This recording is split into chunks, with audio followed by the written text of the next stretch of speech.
Radhe Radhe guys, good morning, welcome back to my channel. I hope आप अच्छी को और आपकी पढ़ाई बहुत अच्छी चल रही होगी। तो आप सोच रहे होगे इतने दिन बाद वीडियो कैसे, तो आपने थंबनेल टाइटल पे देख लिया होगा कि किस मैटर में वीडियो बनने वाली है। और वीडियो इस वजह से नहीं आ रही थी क्योंकि एग्जाम चल रहे थे लगातार, उस चक्कर में मैं नहीं डाल पाई। तो फाइनली इलाहाबाद हाईकोर्ट का एग्जाम हो चुका है। आपका कैसा हुआ, मेरा कैसा हुआ, वो मैं आगे बात करेंगे। और 5 तारीख को एग्जाम हुआ था। जो आपका किस सेंटर पे गया था, वो मेरा आगरा सेंटर पे गया था। और आपको भी पता है कि कितने फॉर्म वगैरह भरे गए हैं और कितने नहीं भरे गए हैं और कितने बच्चे एब्सेंट है, किसी वजह से एब्सेंट नहीं है। तो लगभग 41,000 मतलब 41,000 के प्लस फॉर्म भरे गए हैं। दोनों स्टेनोग्राफर के, जैसे हिंदी और इंग्लिश दोनों के लिए निकले थे। वैसे अदर पोस्ट पे भी लिख रहे थे इलाहाबाद हाईकोर्ट के लिए। और स्टूडेंटों ने सारे पेपर दिए, ऐसा नहीं है कि एक एक दिया है। जैसे मैं स्टेनो ही कर रही हूँ तो मैंने तो स्टेनो का ही दिया है। जैसे जिन पे स्टेनो नहीं आती है उन्होंने जूनियर असिस्टेंट का भी दिया है और ड्राइवर का भी दिया है और स्टेनो का भी दिया है। ऐसे ऐसे बच्चे भी हैं। और सेंटर बहुतों के दूर भी आए हैं और पास भी गए हैं। जैसे मैं मथुरा से हूँ तो मेरा आगरा पड़ा था 100 मीटर की दूरी पर। और जहाँ मेरे सेंटर पे झांसी की लड़कियां भी थी, दिल्ली की लड़कियां भी थी और कानपुर की भी थी। मैं बहुत बहुत दूर की थी। तो अब बात करेंगे हम कट ऑफ लेके, जो कि थंबनेल पे आपने देख लिया होगा। तो टोटल फॉर्म मैंने बता दिए इतने थे। और प्रेजेंट लगभग, जैसे मेरे सेंटर पर 250 बच्चे थे एक शिफ्ट में, और सेकंड शिफ्ट में होंगे वो डी के होंगे, ऐसा मुझे पता नहीं, क्योंकि ऐसा बता रहे थे कि एक ही शिफ्ट में सारे बच्चों का एग्जाम है, स्टेनोग्राफर वाले का, इलाहाबाद का।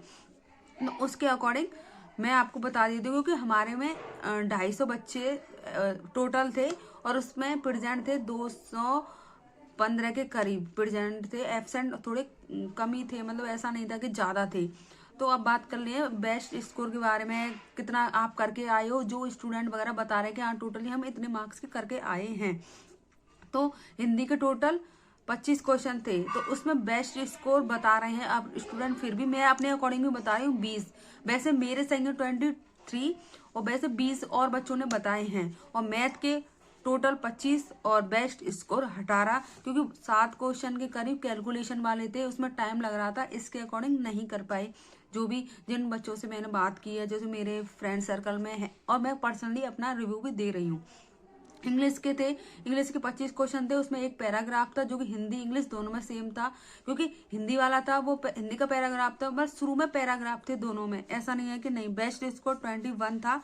बेस्ट स्कोर के अकॉर्डिंग 21 नंबर आप करके आए होगे। 4 क्वेश्चन ऐसे ही गलत हो जाते हैं। तो अब बात करेंगे बेस्ट स्कोर और जो अच्छा स्कोर है, तो स्कोर रहने वाला है, जो कि टोटल बच्चे बता रहे हैं। जो मतलब बेस्ट स्कोर और एवरेज स्कोर में भी फर्क होता है। तो एवरेज स्कोर हिंदी का 18 है और जो इंग्लिश का है वो 19 है और मैथ का है वो 16 है और जी के जीएस का 14 है। तो टोटल 67 मार्क्स बन रहे हैं, जो कि मेरिट के अकॉर्डिंग जो स्टूडेंट ने बताया है। और टोटल बेस्ट स्कोर 75 के अप्रॉक्स। तो अब बात कर लेते हैं फाइनल मेरिट की। जो इंग्लिश की वैकेंसी थी और हिंदी की वैकेंसी, उनके रिलेटिव जो कि स्टूडेंट ने रिव्यू वगैरह था। तो एक टोटल स्कोर के बारे में मैंने कैलकुलेशन निकाला है कि हाँ इतने परसेंट स्टूडेंटों का डाटा आया है मेरे पास और उनके इतने इतने मार्क्स हैं। तो पहले बात करेंगे इंग्लिश की। इंग्लिश की वैकेंसी है 66। तो मेरिट थोड़ी हाई जाने वाली है पहले की अपेक्षा। ये मत सोचना कि पहले की से कम जाएगी।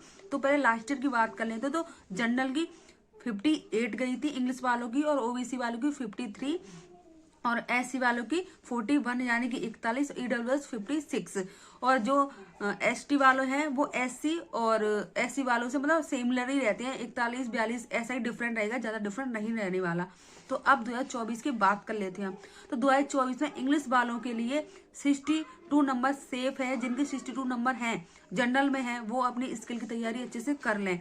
और जो ओबीएस वाले हैं वो 58 पर और एससी वाले 47 और एसटी वाले 47 और 46 के अकॉर्डिंग तैयारी अपना शुरू कर दें। और जो ईडब्ल्यूएस वाले हैं वो 59, उनकी थोड़ी हाई जा सकती है, ऐसा नहीं है इसमें कि ईडब्ल्यूएस की कम चली जाए। तो अब बात करेंगे हम स्केल हिंदी के वाले में। जो स्टेनो हिंदी के एस्पिरेंट हैं जिसकी वैकेंसी 517 वैकेंसी हैं। तो लास्ट ईयर 66 गई थी जनरल वालों की, ओबीसी वालों की 62, एससी वालों की 56 और एसटी वालों की 49 और ईडब्ल्यूएस की 51। और अब बात कर लेंगे अब जो फाइनल रहने वाली है, तो रहने वाले 64 कि अप्रॉक्स 1-2 नंबर आगे पीछे हो सकता है, ये मत सोचना फिक्स कि यही नंबर रहने वाला है, क्योंकि मैं एक अप्रॉक्स 765 के अप्रॉक्स मान के चलूँ, और जो ओबीसी 60, SC 54, ST 47 और ईडब्ल्यूएस 59, तो ये वैकेंसी जो कट ऑफ है ये एक रेगुलर बेसिस स्टूडेंटों का डाटा है, ऐसा नहीं मैंने कुछ से, और एक प्रीवियस ईयर का भी डाटा है। प्रीवियस ईयर वैकेंसी बहुत ज्यादा थी, इसके अकॉर्डिंग मेरिट भी थोड़ी कम गई थी और कंपटीशन भी ज्यादा था। ऐसा नहीं है कि नहीं था कंपटीशन, और इस बार भी कंपटीशन उससे भी दुगना है, क्योंकि वैकेंसी को आए हुए 1 साल हो चुके हैं। तो इस बेस पे आप अपनी तैयारी कर सकते हो, क्योंकि किन किन स्टूडेंट को तैयारी अच्छे से करनी चाहिए या नहीं करनी चाहिए। अगर इन नंबरों में आपके 1-2 नंबर, 1-2-3 नंबर कम ज्यादा है, तो फिर भी अपनी तैयारी को अच्छे से करें। टाइपिंग की तैयारी करो, हिंदी इंग्लिश दोनों टाइपिंग आपको देनी होंगी, और फिर उसके बाद then scale cut off 200 number में से बनेगी। ऐसा नहीं है कि इसी में से कट ऑफ बन जाएगी, ये तो एक पड़ाव है आपके लिए। तो ये वीडियो कैसी लगी, तो नमस्ते, राधे राधे, और नई वीडियो आपको अब डेली ब्लॉग मिलते रहेंगे। तो thank you so much, Radhe Radhe, नमस्कार, जय हिंद, जय भारत।